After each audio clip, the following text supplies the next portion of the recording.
This is a Hot Pie Original. Hi, this is Pat Pearson and Hot Pie Media, bringing you Stop Self-Sabotage. I'm going to be bringing you this program every week, and we're going to be delving into the wonderful messiness of our lives. We're going to be talking about your hopes, your fears, and the emotional issues that you need to resolve to make you even happier will be discussed at all the times we're together. In this process, you got to ask yourself, what's in it for you?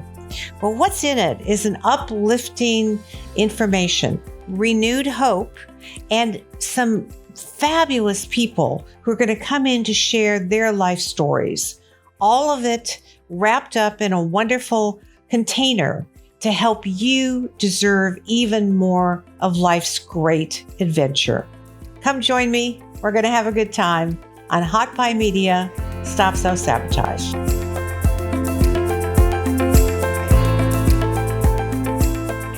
Well, hello.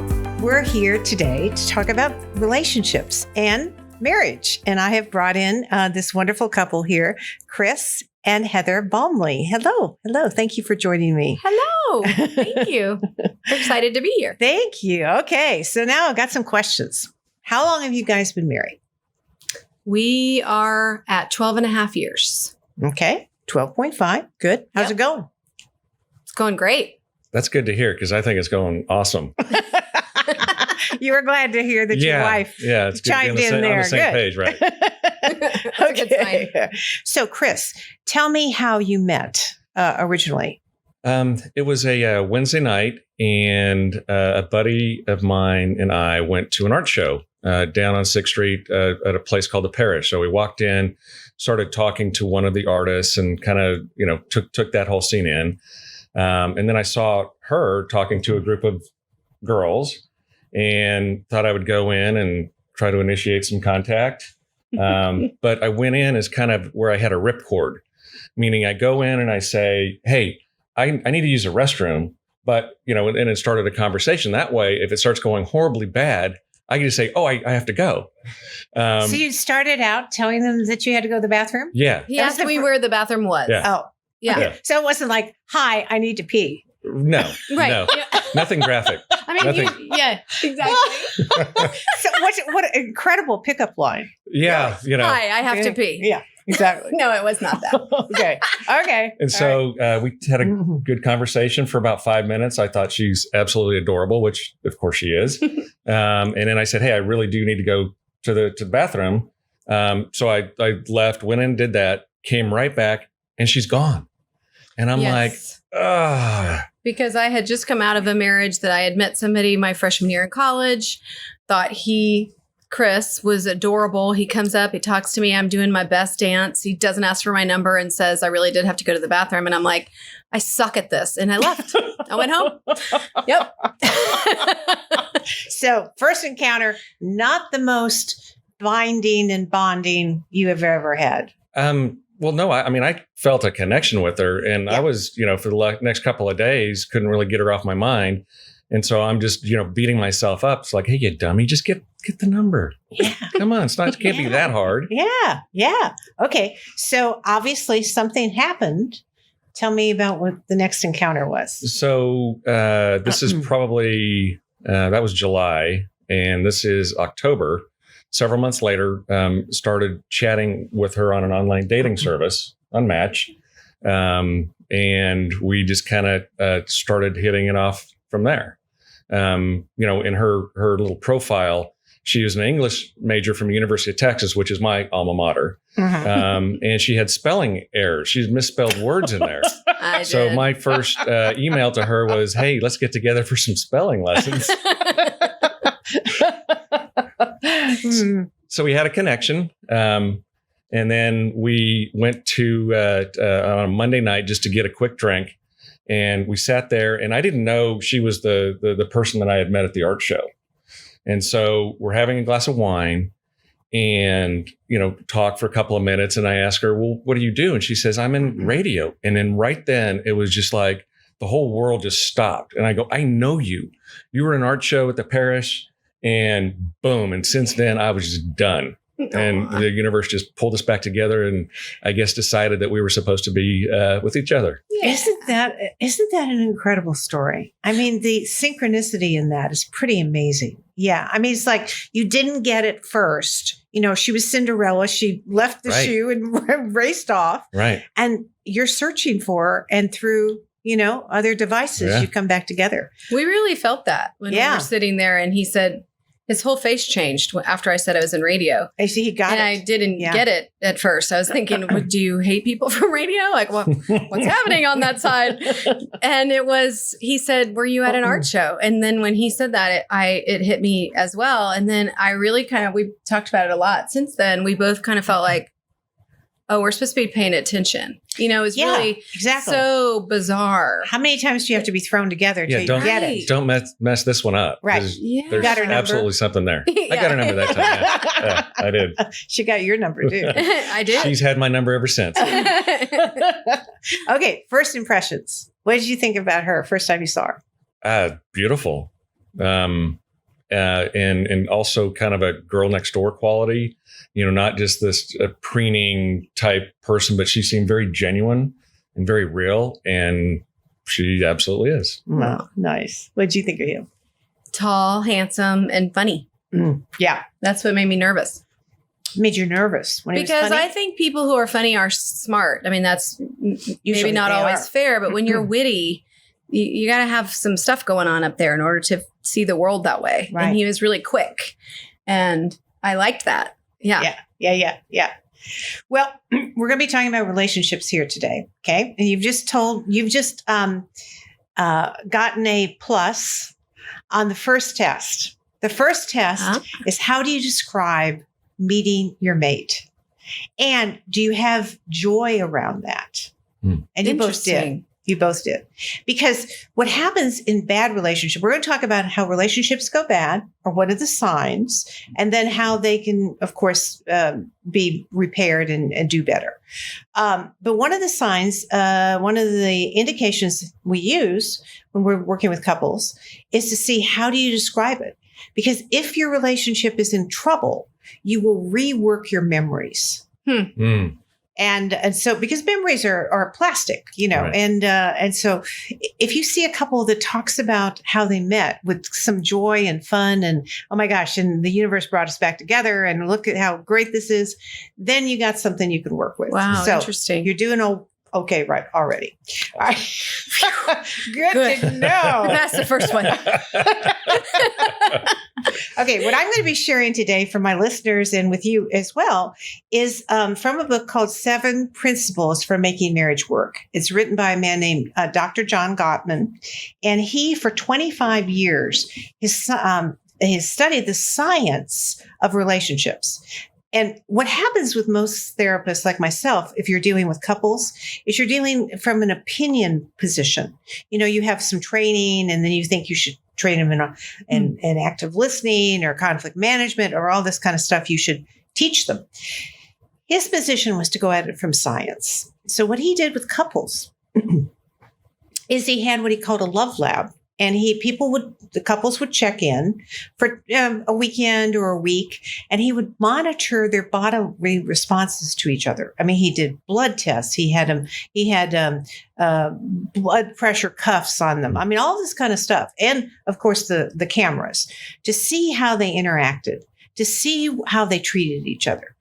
So it was based on science, 25 years of research. And he can now claim that with 91% accuracy, 91%, in the first 5 minutes with a couple, he can predict whether they're going to get a divorce. Wow. 91% accuracy. I mean, yeah, pretty amazing. That's amazing. And here's how he does it. Okay. He's monitoring not only their physiological responses, but he's monitoring, of course, how they treat each other.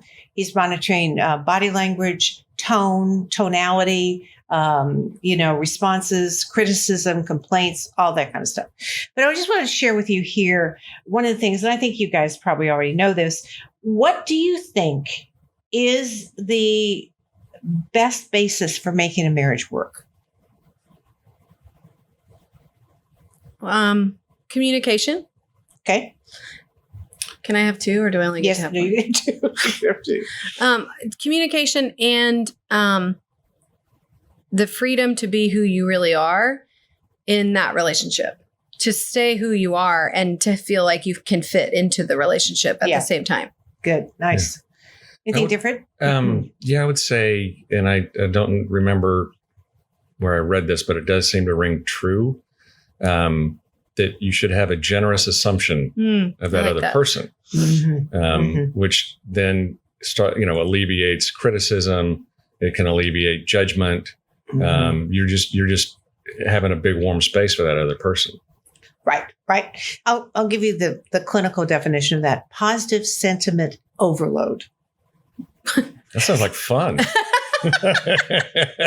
How's my positive sentiment going? Have I overloaded you yet? I'm overloaded. I'm overloaded, with positive sentiment.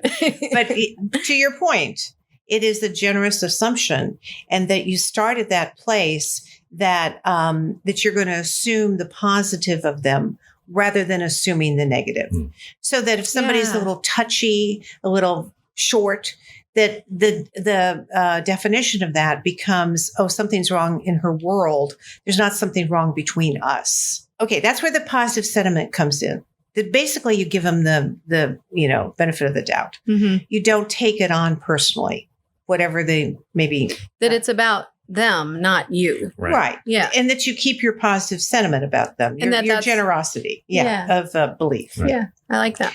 So let me give you some statistics here, just because everybody wants to listen about this. The divorce rate currently is climbing. It's now hit 65% for new marriages. Wow. Yeah. And I don't know that they have a divorce rate estimate for pandemic, and it's going to escalate it. There's no question about that. University of Michigan found out that there's some problems physiologically with you if you stay in an unhappy marriage. One of them is that you get sick 35% more of the time. Wow. And that you can literally die 4 years younger. The chronic stress of an unhappy marriage can lead to literally your immune system being compromised. T cells, immune response, you get sicker, you get the sickness you get is worse. But happy marriages, on the other hand, can give you all that bounce in your step, in your immune response, and in the ability to handle stress, because they become a little nest, that you can come back to. Now, neither one of you said this, but statistically, the quality of the relationship, the friendship, is what 70% of the people have said makes their marriage happy. You said it in other ways, but quality of the friendship. So the key in that friendship is mutual respect and enjoyment of each other's company. Okay. So what happens when you're not enjoying them? Come on. There's conflict everywhere, right? Even in the best marriages are never perfect. And that's what Dr. Gottman found, is that even in the best marriages, people are not perfect, of course. There's going to be conflict, and there's going to be areas that you butt heads in.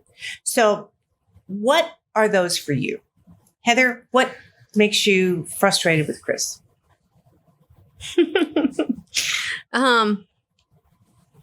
Response time, is that it? So I think people process things at different speeds, and I've had to learn to be patient, to give him the space to process the information that is happening. So if it's me and I'm upset with something and I want to have a conversation way faster, right? And if it's not coming back fast, I can take that personally, and it's not helpful for the situation. So kind of back to that general assumption of me learning his process, I've had to give him that time and space, which isn't easy, because in that moment I'm feeling an urgency because I don't feel good about something. So I want to fix it as fast as possible. Right. And women want to talk. And I like to talk. Well, that's just. Well, you're also emotionally nimble, and you can understand what those emotions are, and you're amazing at verbalizing them. You're like a PhD in linguistics, whereas I'm reading on a kindergarten level as far as feeling what emotions I'm actually feeling. Number one, it typically takes me a while to Sure. really go in and figure out, oh, that's what it is. Mhm. And a lot of times that's overnight. A lot of times that's it, and which is the source of frustration on Heather's Yeah, part. the overnight part was hard because that was one of my things when we first met is I said, let's never go to bed mad. And then when we did, I was making something out of that wasn't really there. It was really just he needed to process. That's his time, right? And I know for me in different situations, sometimes I have to sleep on it in order to find the answer that I'm looking for, right? Mhm. But it's hard when you're the person waiting for the answer. So that's a good way to say it. The overnight thing was something I had to really come to terms with and get okay with and, Sure. and figure out, that was hard. Yeah. Yeah. Well, and what's fascinating about what you're saying, based on the research, right? I'm quoting research here, is that statistically, women are the first to bring up these subjects. Men tend to avoid them. They tend not to want to deal with them, and they tend to withdraw from them. Now, that doesn't mean that you won't deal with it, but it just to your point about timing, and whereas women want to get it done then, and that women have a gender bias of talking about it, Mhm. where men can go into themselves, think about it more, You have to have it figured out. and then come back. Yeah. Yeah, for sure. I'm not Okay. talking to my buddies and going, hey, Tim, I'm feeling a little anxious. Can I have a hug? It's just not the way boys, men, we're raised. Right. Right. And we can evolve a little bit, which hopefully we are. Yes, hopefully. Yes, of course. Okay, so here's what Gottman found out. He said that conflict does not predict divorce. Conflict is inherent in everything, in every relationship. And even when people are silent, that is a form of conflict for Mhm. sure. So it may be yelling. I mean, depending culturally, if you're from a European family, maybe Italian or Spanish or whatever, you may be yelling, "Ah, mamma mia."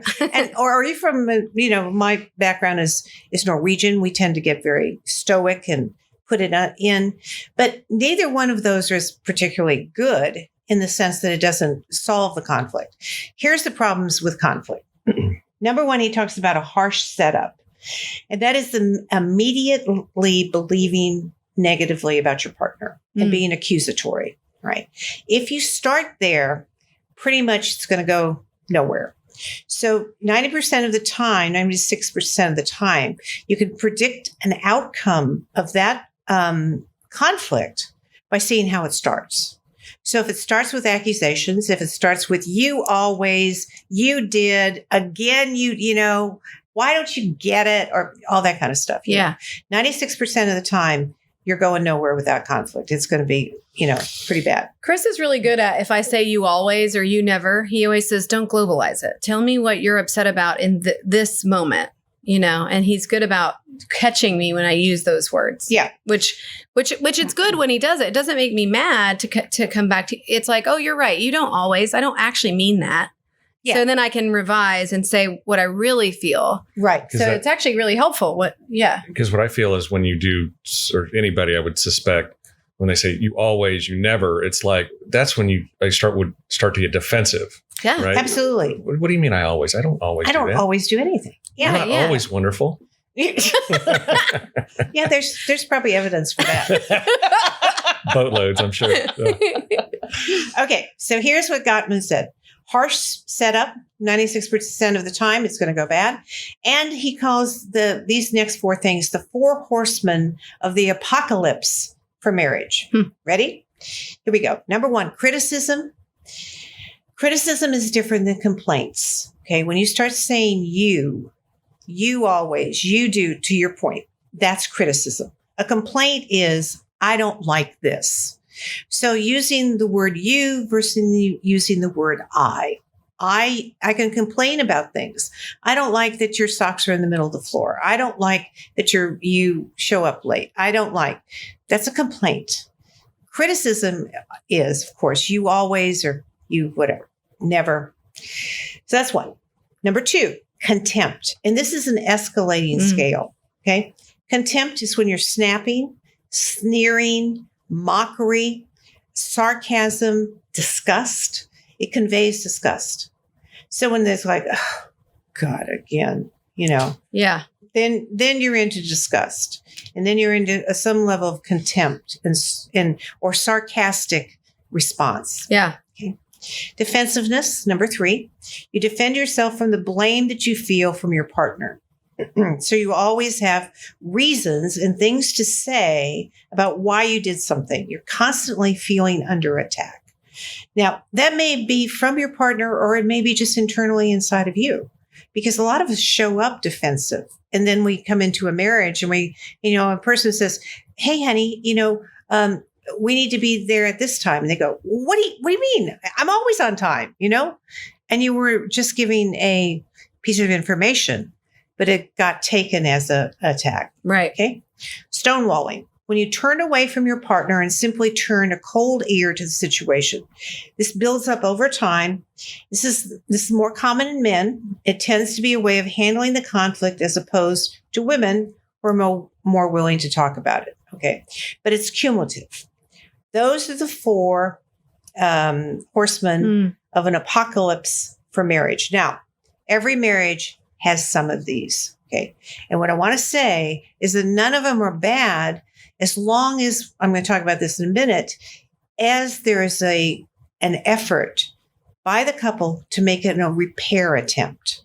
Okay. That's what separates bad behavior from good behavior. And that's what saves the situation. But let's go back to this, because you're being nice enough to be transparent here. Which of these 4, criticism, contempt, defensiveness, or stonewalling, when you're really mad, do you get into? I don't think we do a lot of criticism, either of us, I would suspect. One of the things that I do that doesn't turn out well would probably be stonewalling, right? Because once I've gotten to the point where I can't process it, my emotions are overloaded, then I want to remove myself from the situation. Sure. So I don't say anything that I shouldn't say, or, right, do something like that. Yeah, so I would say and when I've pushed him, then that's poking the bear. That's not good either. So the stonewalling I prefer over the non. Don't poke the bear. Just don't poke the Which bear. Which kind of goes back to the waiting. It is stonewalling, and I know if I wait, then we can get back to a constructive conversation. Right. I think defensiveness is probably another one too, maybe more on my side of, which comes from that. I think you said it in there. People who are always reasoning themselves out of something. Right. Oh, well, I did. The socks are in the middle of the floor because my feet were hot, and it doesn't matter. Who cares why? But you feel like that's a great thing to say because you're giving them a reason, but it doesn't actually matter. Right. So that would probably, maybe, does that fit in the defensiveness? It does. Do you think? It does indeed. Yeah. Yeah. You have a defense. If you perceive an accusation, you have a defense for why. Yeah. And when a person is saying something that's upset them or how they feel, you don't care why. I think when I've been on the other side of that, the feeling within that defensiveness is, you're telling me why I should not feel this way. That's not making me feel heard. So that's why the why doesn't matter in that moment. Mm-hmm. Just saying, I hear you, I'm sorry, is much more efficient. Well, it is indeed. In the moment. If we had the resources to do that. Yeah. But of course, when we're really heavily in conflict, our reasoning brain has shut down. We're now in our primal, fight or flight, go to that kind of brain cells. So, all right. So let's talk about repair attempts, right? Everybody gets into these things. Everybody has these moments when they're in conflict with their spouse or their partner. The other thing I want to say before we talk about repair attempts is a concept called flooding. And flooding means that there's been so much negativity back and forth. This is cumulative over time, that you're overwhelmed with any surfacing of a new conflict. Mm-hmm. So the prediction then is it's going to go badly. I got to get out of here. And so what you start to do, and you feel shell-shocked.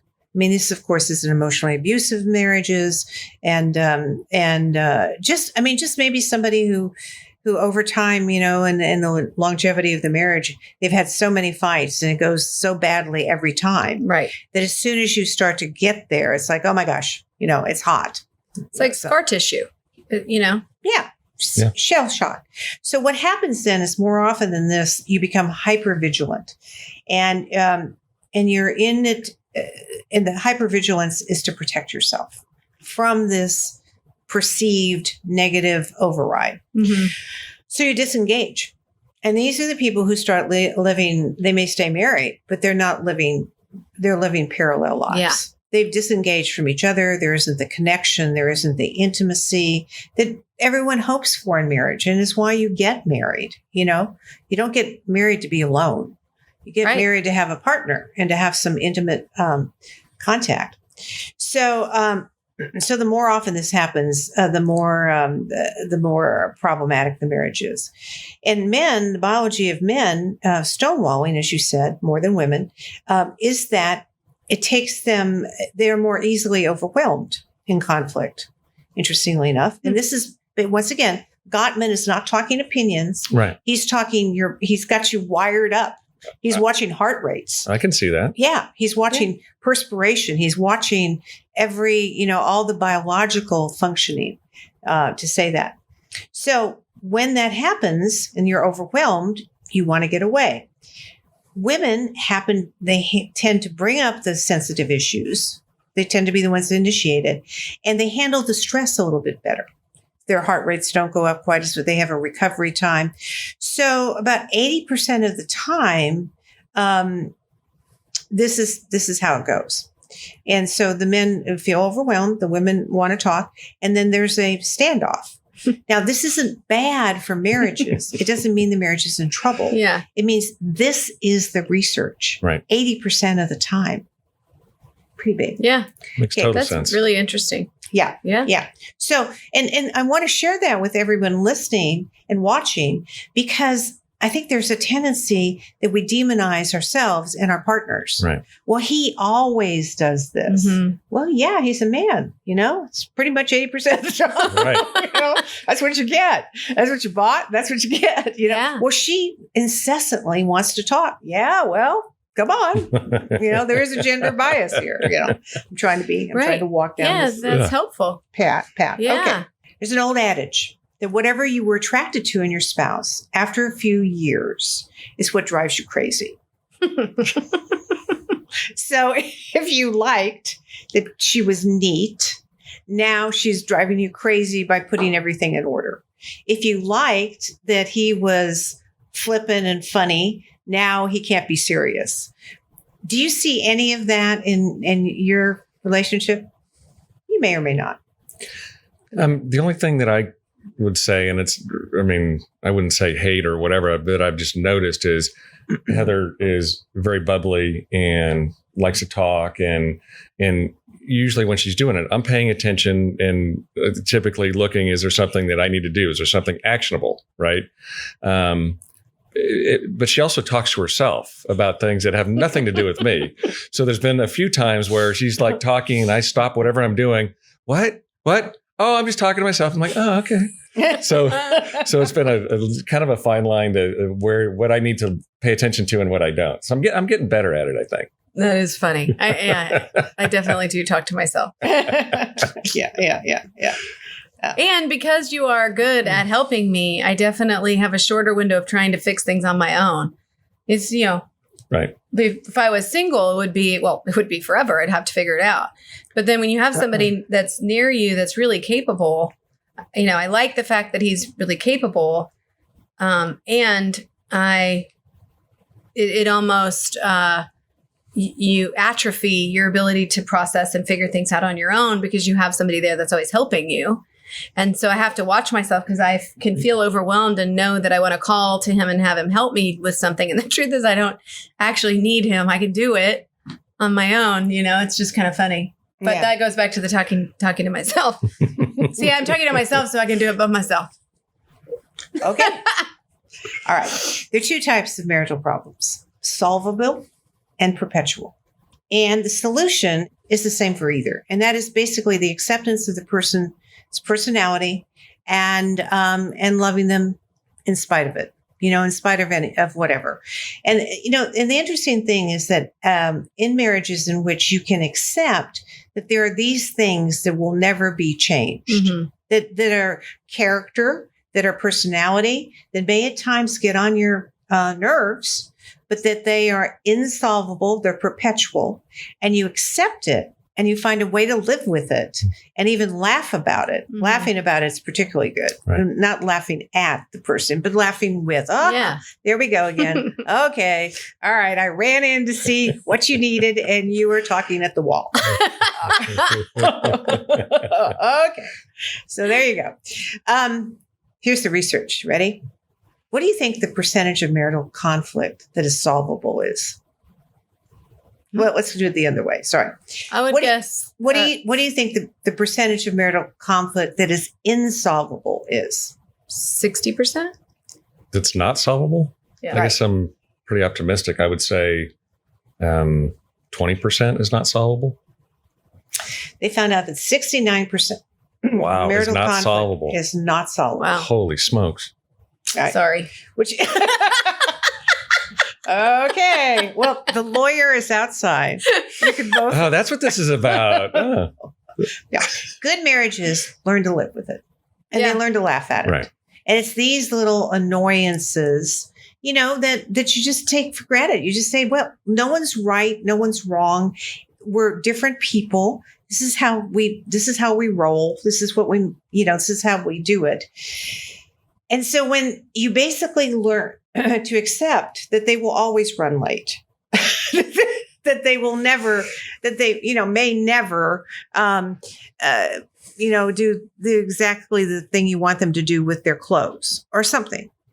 And it's the acceptance that is the curative Mhm. point. Okay. That you don't sweat it anymore. You don't sweat this small stuff. Your heart doesn't get racing every time you see a sock on the floor. We're using that as an example, but it's all part of the same idea. And that is, if there's truly, and once again, research, 69% of marital conflict that is unsolvable, then you better learn to live with it. And learn to let it go. Yeah, let it go. Yep. Let it go. And actually, even one step past that is to love them through it, to Yeah. love them for it, with it, around it, because I know for me, if I have something that's, I know maybe is unsolvable, right? It is my personality. Like I talk a lot and I can try really hard not to say everything, but it's just who I am. And when he lets me talk and allows me and just is patient with me, that's his way of, yeah, I'm sure it's annoying. You know what I mean? It's entertaining. Yeah, and it's kind of well, I have that going for me, at least. Yeah. At least it's not boring. At least you're cute about it. Oh, yeah, she's adorable. Yeah. All right. Okay. But that's hard, to love somebody in something that annoys you or is not giving you what you need. That's, right. I Right. mean, that's a gift if you, to give to somebody in that way. Well, clearly, and if marriages are to heal, we have to avoid this kind of stigmatizing of people's behavior and saying it's bad or wrong. There are no rights and wrong in terms of behavior. I mean, obviously, there's some things. Sure. But if we just don't like it, that's our preference, and it's my responsibility to handle my don't likes. Yeah. It's not my responsibility to fix somebody else. Right. Yeah. Exactly. And one of the things that he found that if marriages can avoid the if onlys, so if only they would be different, if only they would change this, then I would be happy. Then, if only he would make more money, if only if she would, have sex more, whatever. And the if onlys are those ways that we extinguish hope. I mean, we just say it's just not good enough, Right. We got to have more. Mm-hmm. And that definition put on any relationship, makes it shrink. Okay. I have a little questionnaire for you. Ready? Play? Yep. Right. We're going to find out how much you know about each other. Okay. Mm. I mean, I was supposed to be paying attention this last 12 years. Yeah, you do. Yeah. Show up here. It'd be good. Okay. This is a true or false answer. You don't have to tell me. Just keep track of your trues or falses. Okay. There's 15 questions, and we're gonna ask you the numbers. Okay. I can name my partner's best friends. True or false? Okay. I can tell you what stresses my partner is currently facing. True or false? I know the names of some of the people who have been irritating my partner lately. That could be your name. That could be your name. That's fine. I can tell you some of my partner's life dreams. I'm very familiar with my partner's religious beliefs and ideas. I can list the relatives my partner likes the best. I can tell you my partner's basic philosophy of life. I know my partner's favorite music. I can list my partner's 3 favorite movies. My spouse is familiar with my current stresses, true or false. These are all true or false. I know the 3 most special times in my partner's life. I can tell you the most stressful thing that happened to my partner as a child. I can list my partner's major current worries, and my spouse knows who my friends are, true or false. And the last one, I know what my partner would want to do if he or she suddenly won the lottery. Okay. How many trues did you get, Chris? I got them all true. Did you? Yeah. Wow. Okay. Remember, she talks a lot. Okay. Well, at least you were listening. All right. Heather, how many did you get, Heather? I think most of them. There's probably 2 that I would say I'm not. What happened was the ones I didn't know if I knew made me curious to ask him because I was like, oh, I don't know how he would answer that. That'd be interesting to hear. Yeah. You want to say which ones those were? I know his basic philosophy of life. Was that the way it was worded? Yeah. I mean, I think you're very familiar with your partner's religious beliefs. Oh, no. I can tell you about my partner's basic philosophy of life. Yeah. I mean, I could guess, but that one was interesting to me. Like, oh, I wonder if I would answer it the way that you would answer it. Yeah. Interesting. Okay. Well, for dinner conversation. Yeah. That's kind of fun. But this is a love maps questionnaire. That's what this is. And so the assumption that Gottman is making is that if you know the inner life, the love map of your partner, you're going to be much better positioned to have a good relationship. And if you can't answer these things, then, you're either too young in the relationship or you're not talking enough. You're not going back and forth enough or paying enough attention. Yeah, that kind of goes back to you were talking before about the friendship. Right. Like if you don't know the answers to those questions, I wouldn't think that's your friend. I mean, just a friendship, you should know those answers exactly. too. And that's what friends do. They talk about these things. Yeah. And the interesting, and this is out of some other information that I've been trained in, but the interesting thing I've always seen in marriages is that the higher the maintenance talk, the lower the intimacy. Mm-hmm. So if you spend all the time you're together talking about the dishwasher that's broken or what needs to be done, then the intimacy of that relationship is going to be plummeted. Yeah. So you need to take spaces. I mean, we all have to deal with maintenance, I know you guys got a new house. You have a lot of maintenance, but you just took a trip. So, high intimacy, low maintenance for that time. Yep. And then you can come back refreshed to handle all the maintenance. Breaks from maintenance are really important. Oh, they are. Yeah. They are. And too many marriages, as they progress, get into just maintenance discussions. Right. So you gotta watch that. And having conversations about what is an escape for the other person is important too. Like mine might be going to the mall, which he hates. So that's not a good date for us to do together. Right. But I like golf and he loves golf. So that's a good date for us to go on where we kind of escape from the stuff and really have fun. So, but being able to talk about that too is good. Like, okay, well, what kinds of things are fun? We both love to go out to dinner. We both love, we love to travel and learn history. And that's a great escape for both of us. But so you found these areas of intimacy that you can dip into when the maintenance gets too much. Yeah. Like, okay, we need a date. We need an escape. Date night. Yeah. Escape from the move. That was hard, and it does. It always is. Yeah. Yeah. I mean, a lot more stuff that you're having to deal with. And like you said, more conversations about the minutia part, the boring part. And it's like, where's my friend? Where's my, this isn't fun. Right. Yeah. I'm not having any fun. Yeah. That makes a lot of sense.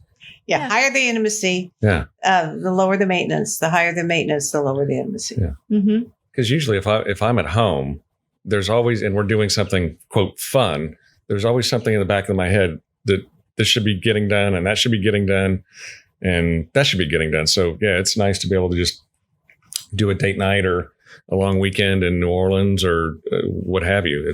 That makes a lot of sense. Sounds good.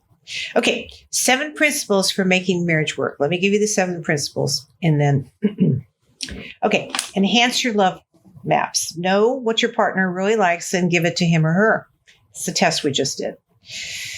Number 2, nurture your fondness and admiration. Spend time talking about what you appreciate about the other. That, of course, enhances intimacy. Turn towards each other instead of away. Don't stonewall. Turn towards him or her if you need help. And that creates the deposits in the emotional bank account. So that if a marriage is in trouble, they don't turn towards each other anymore. They don't let themselves be influenced by the person that's supposed to be their special person. Mm-hmm. Okay, so let your partner influence you. Let their opinions have weight. Solve your solvable problems. Know that 69% of marital conflict is insolvable, but it's okay as long as you accept it and love them and don't blame them. Focus on the good. Number 6, overcome gridlock. Find a way to make a repair attempt.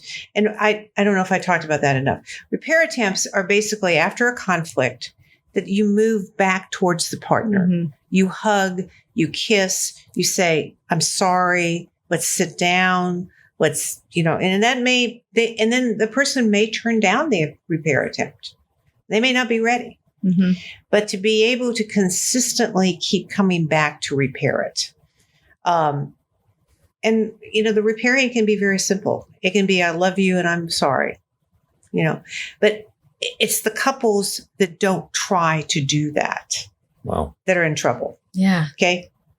And so they, awful. Yeah, they distance, they go to their rooms, they go out in the garage, they go to the mall. They never come back to it. Well, it's hard not to come back to it. Yeah. Because an unresolved conflict is sort of sitting like a lot of steak in your belly that you haven't processed. Yeah. It's sitting there, but they may not make a repair attempt.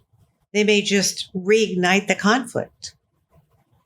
Well, and so it's a cyclical conflict. The repair attempt is the way that healthy couples keep their marriage together. It is the solution to conflict. Not having conflict, that's not possible. But, reducing some of those, 4 horsemen of the apocalypse. But also, if you get into those, which we can get just mad and we just say things we don't want to say, to come back and repair. That is critical.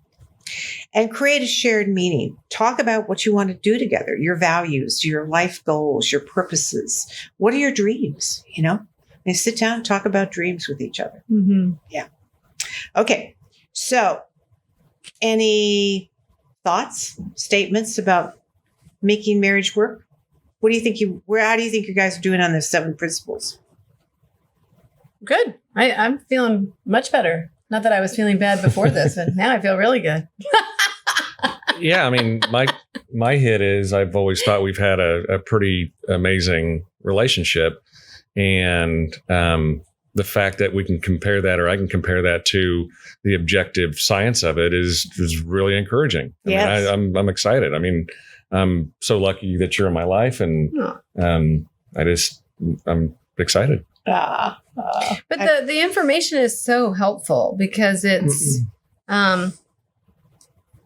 it takes it out of it's about me to it's about the situation. It's about, the way people react. It's common. It's normal. Other people have that same experience. Exactly. Right. Everybody fights. Yeah. 80% of men do this and women do this. 69% of marital conflict is unsolvable. Yeah, that's just shocking. I know. statistic. Just like live with it, Yeah. But solve what you can solve. Okay. And keep trying to solve. Yeah. Because that creates a possibility that's good too. Mm-hmm. Yeah, good.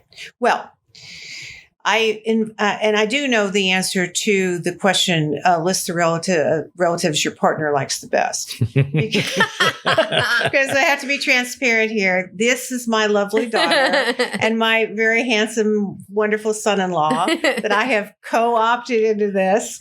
And Chris, share with everybody what your friend said yesterday when you told him. Tell him what you said. Yeah, so I was playing golf in a little mini tournament yesterday evening, and I just brought it up and I said, "Hey, guess what I get to do tomorrow?" So my mother-in-law is a psychotherapist and she has a podcast. So I'm going on that podcast tomorrow to talk about relationships. And one guy looked me square in the eye and he said, "That is literally my worst nightmare." I'm sure that's true. I am sure that's true. Well, how'd it go? Are we all still family? Yeah, we're good. All right. Yeah. No, I'm encouraged and excited. Good. You should be. You have a great relationship. Oh. And I'm very lucky to have you in my life. So thank you both. Thank you. We love Awesome. you. All right. I love you back. Thanks for listening. You can find more episodes and all other Hot Pie Media originals baked fresh daily at our home on the web at hotpiemedia.com, the Hot Pie Media YouTube channel, or wherever you listen to podcasts.